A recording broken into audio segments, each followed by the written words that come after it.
Hey everyone, welcome to the webinar. So my name is Jeremy Roger, and I'll be talking today all about scaling your business. 5 principles on how to scale. I'm recording this today from Asia, and the reason we recorded is because the internet connection, especially right now in storm season, can be a bit touchy. So there'll be a few opportunities to ask questions and answer questions, and this is a presentation we put together just for the 90-day year community. Todd Herman reached out on last month and brought up that a lot of folks in the community there think and ask a lot of questions about systems and how to build systems. So that's what we'll be talking about today. So without further ado, so what you will learn today, so just a quick bio about me, 3 minutes. Why systems? Basically, why they're important, why we're going to be talking about them today. The 5 principles of documentation.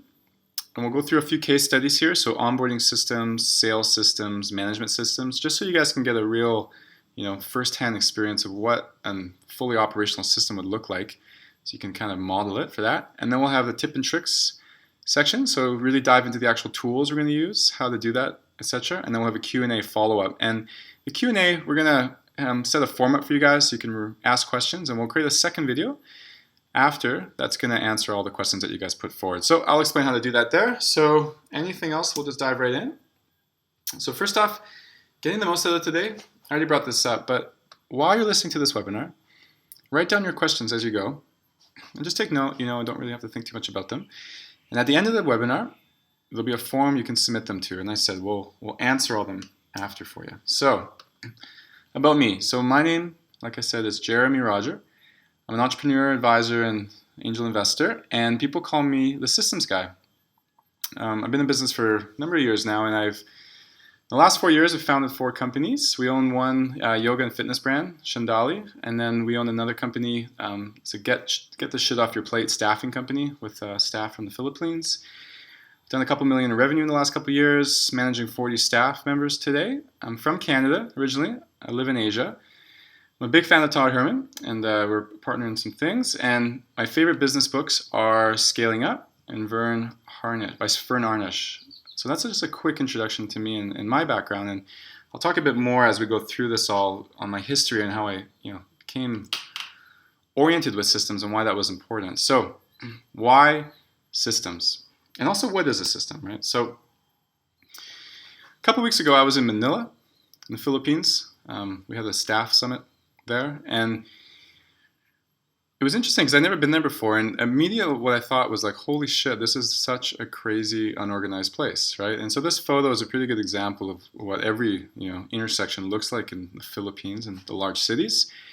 Traffic reaching almost Armageddon levels. 2 hours to go anywhere takes just even 5 kilometers of distance. Almost zero public transport. Everything's late. It's completely unsystemized. And you can compare it to like dial-up internet. Just something really old school and annoying, right? And the Philippines, interestingly, their GDP is 272 billion a year. So I used to live in Berlin, Germany, and as you can imagine, it's a completely different experience. And in Germany, like the roads are clear, they're easy. You look at the photo here, there's lots of room. They're planning 100 years ahead. Public transport's everywhere, on time to the second, literally, trains, buses, everything. Feels like Apple designed the city. Systemized in every way possible, and Germany's GDP is 373 billion. So, more than 10 times, and then some, than the Philippines. And so, you gotta look at these two kind of cultures, right? And you ask yourself, if I were to have a life, how would I want it to be, right? Or if I was to have a business, how would I want it to be? Would I want it to be like the Manila, Philippines? As fun as it can be, it's completely irrational what's happening there, right? And then in Berlin, Germany, it's very smooth and it flows very well. There's no stress, everything works. It's very easy to be there, right? So these are 2 pictures I want to put in your mind now and think about, because there's businesses that are very similar, right? So an example, a very stressful, low-paid type entrepreneur, working 12 hours a day. They're always on the same issues and tasks. Almost no or little growth, very frustrating, feels flat. Failure seems imminent, how am I going to pay my staff next month? What's going on? It's like a mule drawing the cart, right? Very old school. Now you compare that to a relaxed and high-paid type individual, so working 2 to 6 hours a day. All the stuff they're working on is interesting and fun, right? They're really on their growth edge. You see consistent growth month by month. Really, it's happening.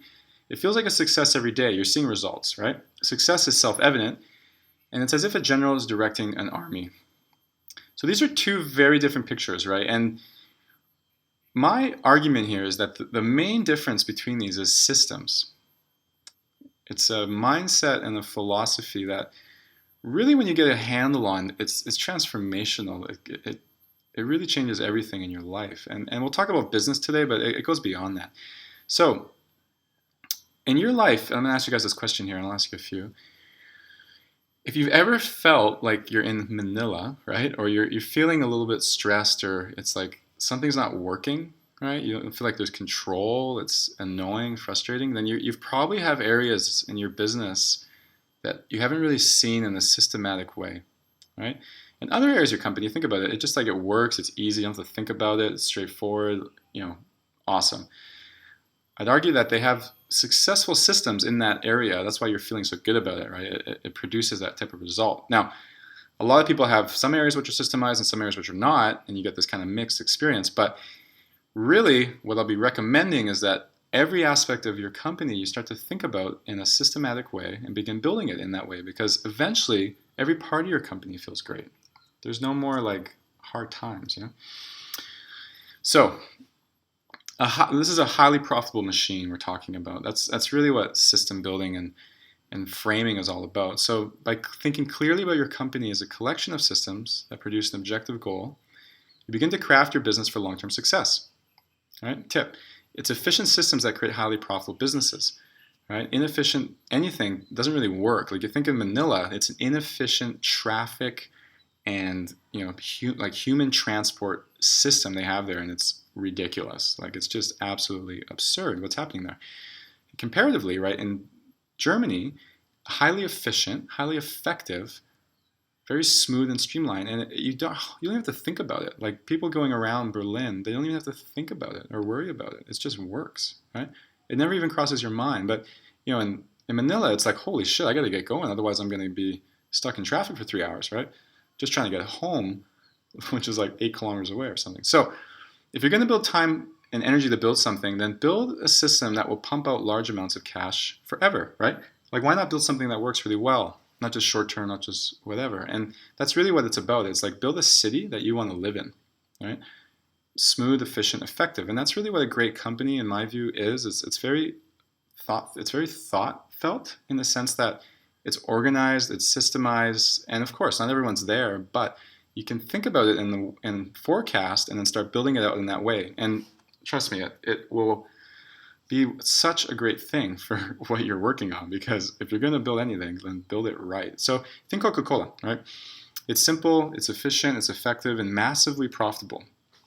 It hasn't changed much in a long time, right? They've got some really great systems in place from early on, and they crank. It just cranks all day, every day, global. It's amazing. But it's effective, right? It's a few great systems in place that work really well together, and it's created a massive company. Like Coca-Cola is very simple when you think about it. It's very, very simple, and it works. So Warren Buffett, guy's a legend, him and Charlie Munger, he says, it's a great quote, he says, "I try to buy stock in businesses that are so wonderful that an idiot can run them, because sooner or later one will." Right? And so this just puts in the context, like, for sure, you can be very smart and like hold on to your business day by day, every day, managing it. But if it wasn't you, would it still work? Right? Would it fall apart very quickly if some idiot was running it? And if yes, then you don't have a very systemized process in place. But if no, right, even if an idiot comes in place and it works quite well, then great, you've accomplished something fantastic, because you can actually leave the picture at that point. Okay, now again, why systems? So in business, it's quite obvious. Well, we'll talk more about that. But this also comes back to your personal life, right? You can create a very orderly, organized, and pleasant life with systems, right? Poor health, mediocre relationships, feeling uninspired or depressed or whatever, deep family challenges, all of the above, actually have roots in poor system management or poor system execution, right? Poor health. Like you think about someone who's really just taking care of themselves, they have a system for that. Daily maintenance, daily tracking, daily practices that produce great health, great habits, really. Like a good habit's a good system. So all these are examples of system failures, like relationships. In my view, relationships are a lot like a garden. If you don't water it, it goes to shit.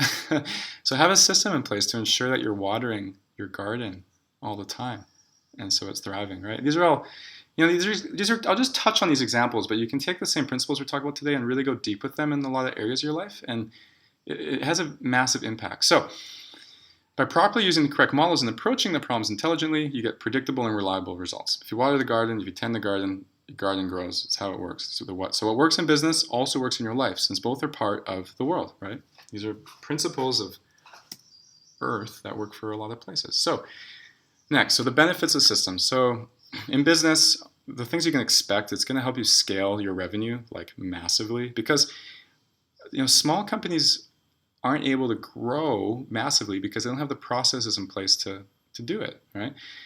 We'll talk more about that. So next thing is increases profitability, right? You think about Manila versus Berlin. A very effective system has very little waste, very little, any fat, so to speak, and so it's very profitable. Like systems that are not lean and very mismanaged are not as profitable, right? So increases profitability. Next, it facilitates outsourcing and onboarding, right? Imagine you have a great process in place, systems, like, oh yeah, it's very clear, explained. I can read about it, I understand already. Someone can take that and take it on and get it off your plate, right? So systems really help you outsource and onboard new people. 4, it encourages expansion. This goes back to scaling, right? Let's say you have a really great working system in America for your business. Why not move that to Japan? Why not move that to Canada? It encourages expansion. Think of it like a franchise model, right? 5, it creates a more enjoyable work environment. I've got lots of staff. Trust me, systems make people happier. They know what to expect. They know what their roles are. It's just like very clear. Not like you show up to work and there's like a million things that you didn't expect on your plate. 6, create happier employees. Same principle. 7, greater security in your business, right? If you get sick or something happens, who's going to run it? If you have systems, you don't need to be there. It's great security. 8, massive competitive advantage. Coca-Cola is so far ahead of its competitors because it has all these things in place, right? And at that point, like, they've hit a critical mass, so their competitive advantage is immense. Okay, so what is the systems mindset? And really, I'm just going to encourage everyone to take this in and come back to this, because it's really a new way of thinking. It's a new way of seeing problems and approaching them that, people get into this, which is great, but not everyone really understands how profound this can be. So the mindset. Rule 1, everything in business is a system. So just take a moment and start realizing every single aspect of it is a system that you create, you manage, and you execute, and you reiterate, right? You improve it. So every aspect of it, right? And let's think of a classic business. Like they have a marketing system to track leads to the business, right? They've got some sales systems that convert them into customers. Once they convert them into customers, they have operation systems to fulfill the product and make sure that it gets them to them. You've got customer support systems to deal with clients, whatever their questions are, concerns, make sure they're successful with the product. Finance systems to do all the accounting, understand the numbers, payroll to pay people, HR systems to attract people. All of it is systems, right? All of it can be broken down to simple step-by-steps that you can put into place and someone else can manage besides you. Every part of it, okay? Even the figuring it out part is a system. How to pre-validate, how to test the market, how to do research, all of that. It can be systemized. So the quicker you can start looking at things in this way, the more advantage you're going to have in actually building things out in a way that work long term. Okay. Rule 2, work on your business, not in your business. Right? And people hear this one a lot. It's a classic type, metaphor, so to speak. But you think of someone who's inside of their business, like they're like the cog in the machine. They're turning. They never see the full machine, right? You can think of many of you have experienced that before. But to work on the business is to look at all of the cogs, all of the screws, all of the pieces, and think about, how do we make this more efficient? How do we make this work better? How do we improve this area? How do we get more results out of the same amount of resources, right? How can we better allocate our energy and capital? So that frame of looking is very different than being in the day-to-day of the company, right? Because you're just at that point, running the tasks. But when you're thinking on a very high level, you're actually crafting a new way of doing things for everyone. Different, completely different. It's completely different, right? So anytime you find yourself doing like tasks all day and not thinking on the big picture, you're be suspect that you're actually in the business and not on the business, right? So for you guys all, the whole idea here is to create a new job for yourself where you're no longer in the business. What you're doing is creating, improving systems, not executing them. That's what team and staff are for. Your role, if you're watching this video, I'm assuming you're the CEO of your company. Your role is to create systems, right? Test, think about it, research, figure it out, create them, and then implement them for your company to execute and improve them over time. That's it.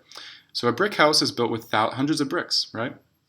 One brick at a time, brick by brick. That's how it is built, right? So a wonderful business is built brick by brick. Each brick is a system, right? You need a great lead gen system, you build that. You need a great lead conversion system, you build that. You need a great finance system, you build that. Brick by brick by brick, you build a company that works together in a very efficient, effective, profitable way, right? Once you got 100 bricks or whatever it takes, it's like, great, company's built.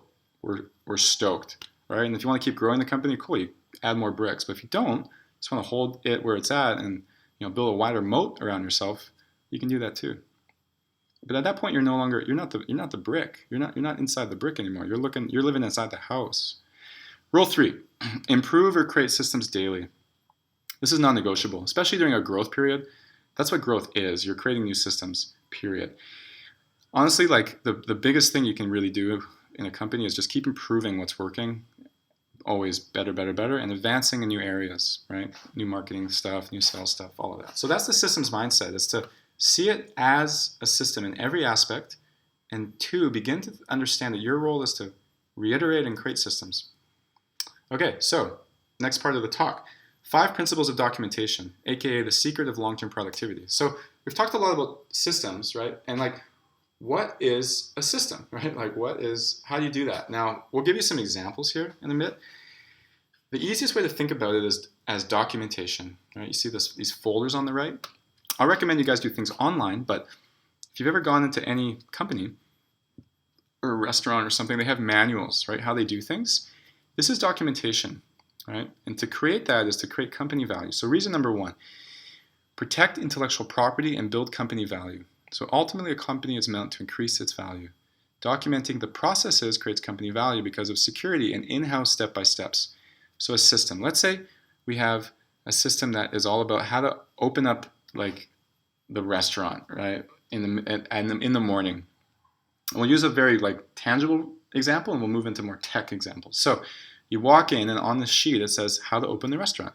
It's like, okay, do this. Turn on the computers. Next, go into the bathrooms and make sure everything's clean. Next, go to the coffee machine, turn it on. Get the hot water boiling.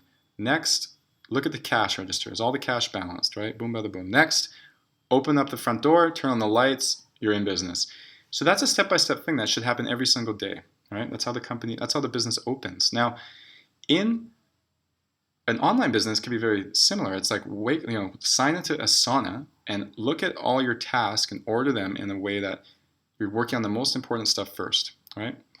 These are systems, how to do that. So the intellectual property of a company is all the things that they do and how they do it, right? And some of those are very basic, but some things are very unique, right? Like the Coca-Cola recipe, how to create Coca-Cola. Like, that's intellectual property. That's very, very, very important, right? Their secret flavor.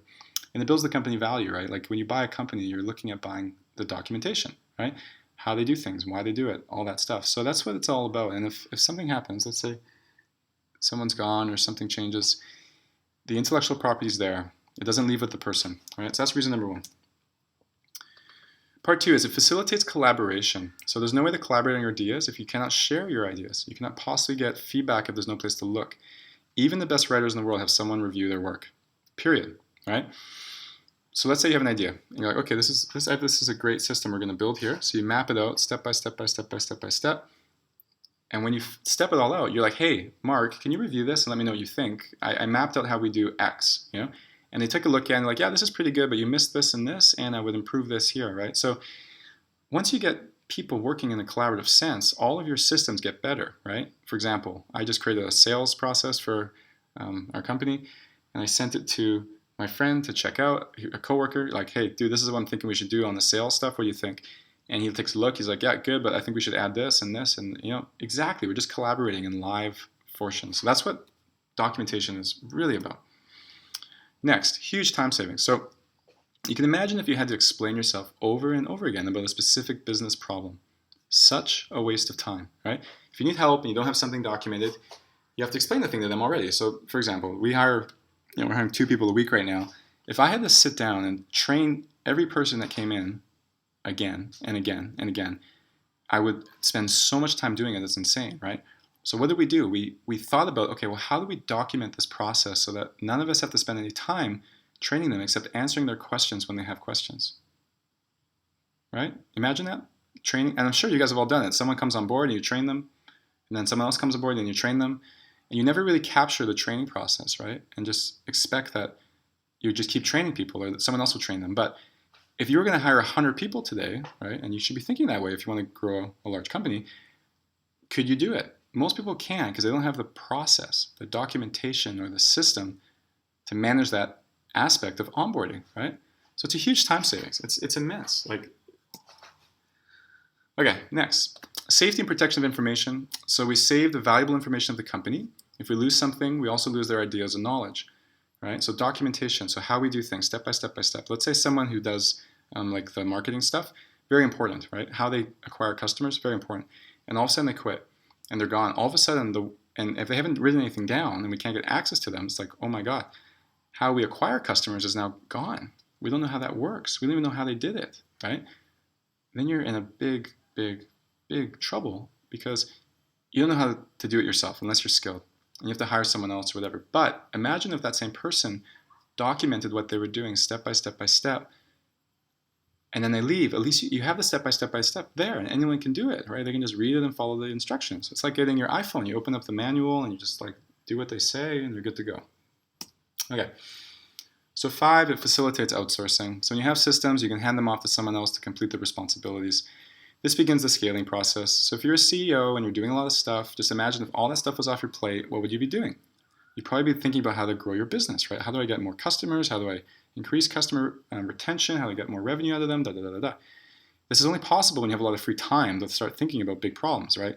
So what you can do is systemize what you're working on now and hand it off, right? Because all the instructions are there, and then you can focus on the big picture. This is really like where the wheel gets turning, right? Boom, bada, boom, bada, boom. So those are the 5 principles of documentation. Now, in this next section, we're going to do some live examples, and I'll show you some of the stuff we do at Qzx and maybe some other businesses I'm working on. So case study 1. We've talked a lot about systems, how they work, what's going on. Let's actually show you them in action. So onboarding systems. This is probably my favorite system to build. I've talked a lot about it already. So this should be maybe the first system that you build, right? Let this be the first one. So create a handbook for your company, and every employee will use this book forever. So example, talent development at Qzx. So once you're hired, it's like, okay, welcome to Qzx. Okay, which I'm going to go to this one. So this is Google Sites Wiki, and I will talk more about that. But basically, we've got this handbook now. So when someone gets hired on the management team, this is the first thing that they get. And this is what they keep referring to, right? So it's like the official management handbook. So we got a table of contents here. So about the company, our mindset. So I'll just show you about the company, why we work, how we work, what we're all about. The different handbooks, for different parts of the company. So, our mindset, where does our mindset come from? Our purpose, like what we're all about, our core competencies, like reliable virtual staff who care. Like for your company, people should really know what you're good at, right? Let's like we have a yoga company, so it's like our core competencies is we provide great yoga products, right? We help people remain fit and inspired and in top shape, etc. So people really get that in there, so everyone knows. So your staff is like, oh yeah, for sure, I understand what's going on, right? So our core values: be kind. We're big on this. Be effective, right? Be reliable. This is really important for us. Be a team. Be honest. Keep growing. So this is what we're all about. These are our core values. All the decisions we make come back to this. So anyway, we've got a bunch of shit like brand promise, easy way to get staff, value proposition, our principles, how strategy works, how documentation works, how KPIs work, how announcements work in the company, company education, how the company Kindle account works. You can read all the books, decision making, how our meetings work, meeting agenda, backlog, commandments. Like we've got heaps of shit in here, and this is just like that. This is just a handbook. We've also got, I'll show you here. So, so like let's say you're hired, you have this whole book, so you just give it to them, and it's like they'll spend whatever 3 days reading and understanding all of it. We've also got this Asana template that we use. This is a great example of a system. So every time we hire a new employee, they go through this. We duplicate this project in Asana, right? Use as a template, and we'll just put their name on it, and they have to go through it. So welcome to Sidekicks, welcome to the team. Read this. Assign all the tasks to yourself. Boom, bada, boom. Read about our history, core values, right? Read about our work environment, how we work. Read about the console, read about our code of conduct, all this stuff. So they actually just go through, learn about Asana. We use Asana for task management, very important. Learn about Google Drive, learn about basic sheets, learn Dropbox, learn Slack. It just goes on and on and on, right? So all of these things are really important because once they're done this, they're pretty much ready to work with us, right? It's like every employee will have all the information they require to be effective at work. And when someone's effective at work, things go pretty good, right? So that's our onboarding system, and it's just a brief overview. Don't want to give you guys too much, but as long as you've grasped the basic principles of how we like to train people as they're coming on. And the greatest thing is that it doesn't take you any time. You just have to set it up, and then once it's set up, it runs. You just keep repeating it for the next person. So case study number 2 is sales systems. Now, sales and marketing, they go hand in hand, but what I want to show you here is just an example of a way that you can build an outbound sales process for your company. Now, it depends what type of company you're in and what type of business you do, but this is just an example lead generation and lead conversion system. So one of our co-founders, he was involved with this program called College Pro, and it was basically a kind of a done-for-you house painting business. So for him, once he got everything set up, really what he had to do was get leads and convert them into sales, right? And so the system that worked for them, and this I'll kind of explain how it goes, is that they would send 100 emails, right? 20 of them would write back and be like, yeah, okay, you can call me, right? And the email it would be like, hey, my name, I found your house, in this website, or let's say you're, for example, how to target homes, but let's say you live in a city like Vancouver, yeah, and you just go through and you find emails of people, businesses, and individuals and persons like that, all through the city, right? So it's like, let's say you want to just target dental practices, right? There's lots of those. Or, hey, I found your email while browsing through dental practices in the Vancouver area. I would love to talk with you about how you approach the problem of keeping your house maintained and in good shape, right? And then you just follow up by saying like, yeah, who am I? So I'm the CEO of College Pro, and we help business owners paint their house and keep them maintained when they don't have time, right? So you send an email like that, whatever template you want to use. We can talk more about it. You send that out, and let's say 80% of people just ignore it. It's going to happen, right? But 20% of people are like, hey, I'm interested in having a quick chat. Why don't you give me a call? Or if you let them know you're going to call them, they're like, yeah, okay, you can call me. So then you get on the phone, right? And you call them, and then 2% of the deals, out of 20, maybe 10%, 2 of them will convert into sales, right? So your email to conversion ratio, as you break it down, is 2%. So deals required a month. Let's say you need 12 deals a month to make it happen. That means you need to send 600 emails a month, right? 30 emails a day. If your conversion ratio, if that's what the numbers are, these are really rough, but if that's what it is, there you go, right? So assign a recurring task to salesperson. So this is how you systemize it, right? So you create a recurring task to salesperson, 30 emails a day. All right, I'll show you an example of that. So this is Asana. We don't do this type of thing for houses. We do this for sidekicks and other things like selling yoga gear, but the same principle applies. So I just made this as an example. So daily, this is a recurring task in Asana. Daily, send 30 sales emails. So the steps are: 1, you leads list in Drive. 2, email sales template 1. So that's like a template to 30 emails. 3, highlight emails in Drive as mailed. 4, book phone calls with responses from yesterday with sales template 2. So we have 2 templates now that they can use, right? 5, call warm leads and use phone script 1. So we have another template for the phone script. 6, book in-person meeting with sales template 3, right? So it's all on that sheet. 7, book or visit bookings. 8, send contracts with confirm. 9, send bookings and info to operations. So really, your salesperson, this could be their whole career as this one recurring task, right? They just do this every day. And what happens is when you complete it in Asana, it just pops back up and says tomorrow. And we have this one set Monday to Friday, 30 emails a day, Monday to Friday, right? So see all templates here. If you have a link to Google Drive or the wiki that has all the templates and scripts and all that, they have the information, right? So literally you can create this program in a few hours, right? Maybe a day if you want to understand the scripts and all that.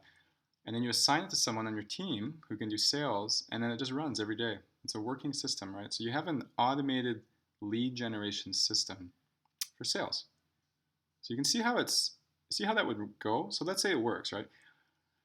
Every day, your sales team is bringing in qualified leads. They're emailing using different lead lists, bringing in qualified leads, converting them, and all you have to do for your role is like, okay, well, how do we improve this system, right? How do we get better leads? How do we split test the email templates to get better results? How do we split test the phone calls, whatever? But your job now is to think about the system and how it could improve rather than doing it. Because you imagine if you just started doing sales emails every day, you just kept doing that for 10 years and you would have never give up. And I know contractors like that. And, many people like that. They're the business owner and they do sales all the time because they haven't really thought about how to systemize the process and get someone else in there, right? Curious? I think so. So that's how you build a quick system, like a outbound sales and marketing program. Okay. Case study number 3, management systems. I'm really big on this. It's really, I think, where the most value comes out. So I'll give you some examples. So management systems. So monthly plans that work. So one way we do management systems is that we recognize that if everyone on the team has a really great goal every month or two that they're working on and complete, that means the whole team is being really effective in creating new things that we all need, right, to grow. So how it works, every 30 days we have a meeting, right? That's part of our system. It's like, every 30 days we have a meeting and every person gets 3 rocks. So we use the word rocks for like the large type tasks, right? Not pebbles for the month. So we set those goals for the month, right? Things that will really add value to the business. Like for example, let's say we need to build a new marketing funnel. It's like, okay, it's going to do that this month. That's for you. And over you can improve the HR process. We're going to totally do a revamp there. And then for you, okay, we're going to integrate this new finance tool. Like let's say we're integrating a brand new inventory management system. That's your goal for the month. That's all you get to work on. And you set those goals, and so everyone's got that, right? It's very clear. It's in Asana. I'll show you after. And then you have e-huddles. So e-huddles is a meeting, right? Quick meeting, 20 minutes. And we do this 3 times a week with every department. And that's just scheduled all the time. And this is important because what this gives is accountability to the whole team. So every 3 times a week, they have to check in and see how the progress is going. So what it really does is move things forward, right? So every month, all the rocks get completed and the company moves forward in a good way, right? Because you're doing all the things that work. Like you're building the tools that work. Like, oh yeah, we're improving the marketing systems, improving the sales systems, etc. So I'll show you this in action here. So,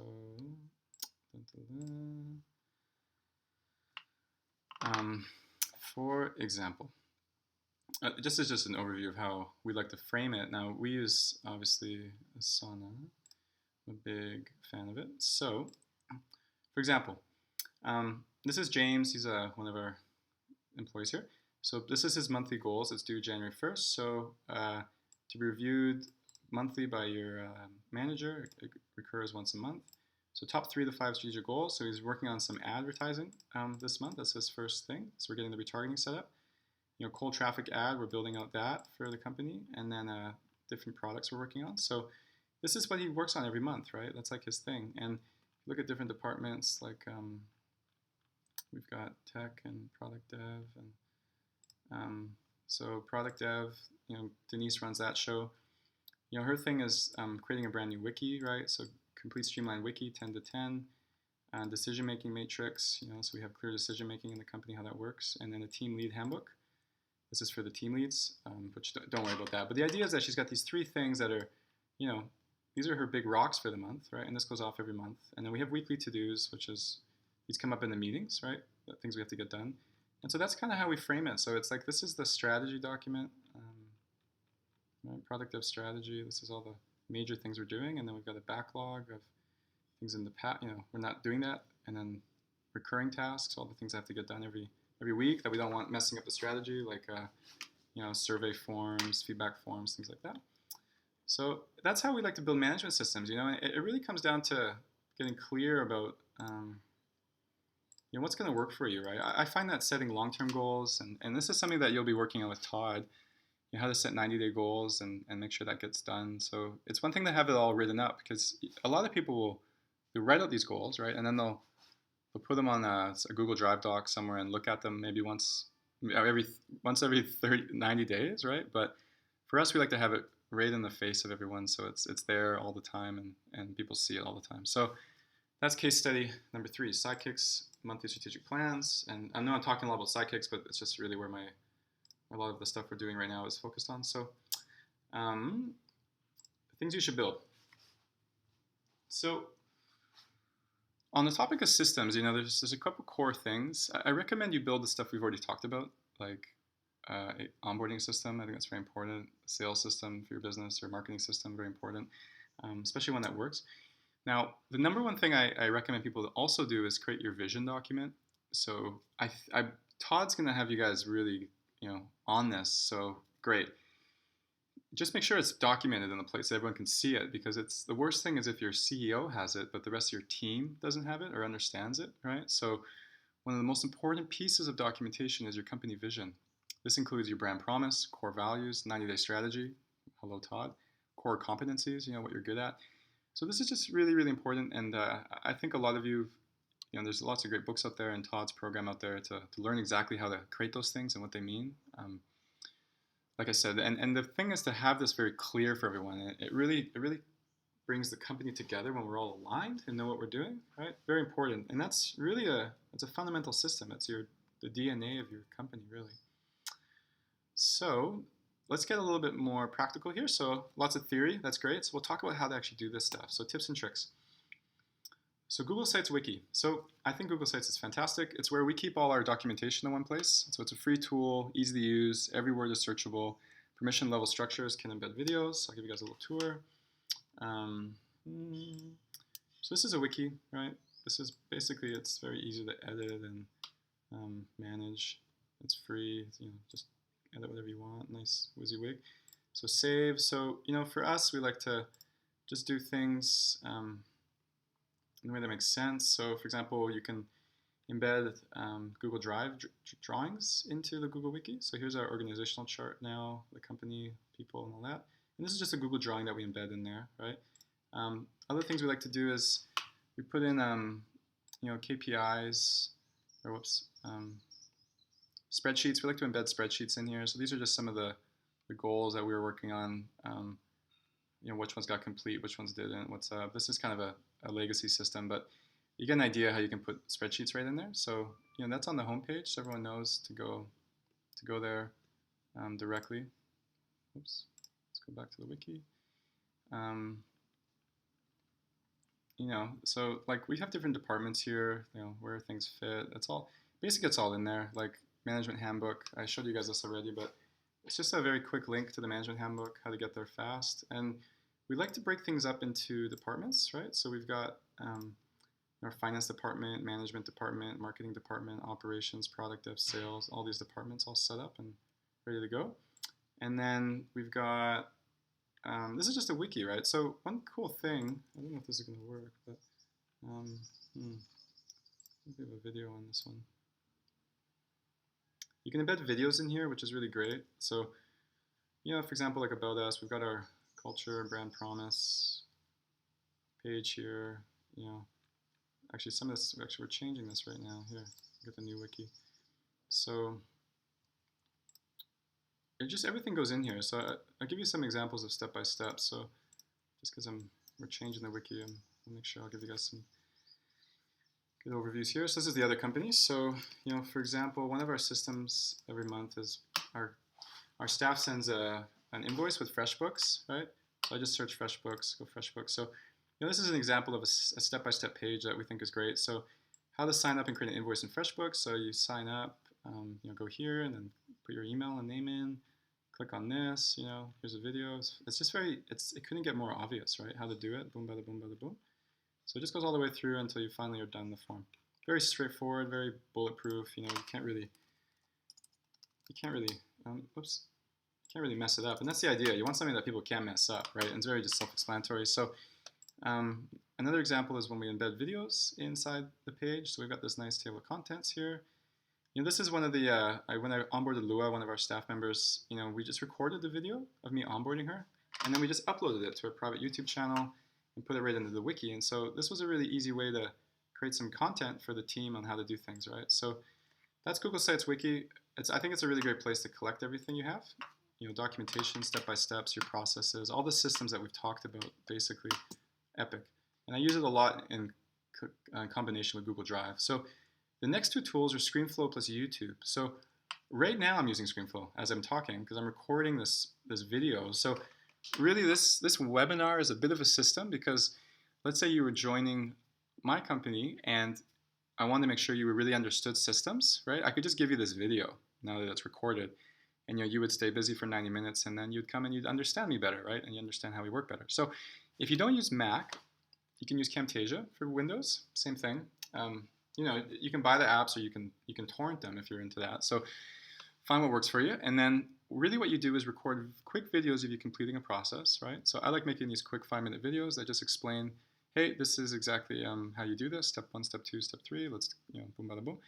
Next is to upload to YouTube, right? So have an unlisted channel on YouTube where you can put your videos up there like you saw before, and then have your staff document the steps in the process. So this is where virtual assistants come in very handy to take your existing processes and map them out for you in your documentation with text and photos and all that. It's a great way for them to train as well.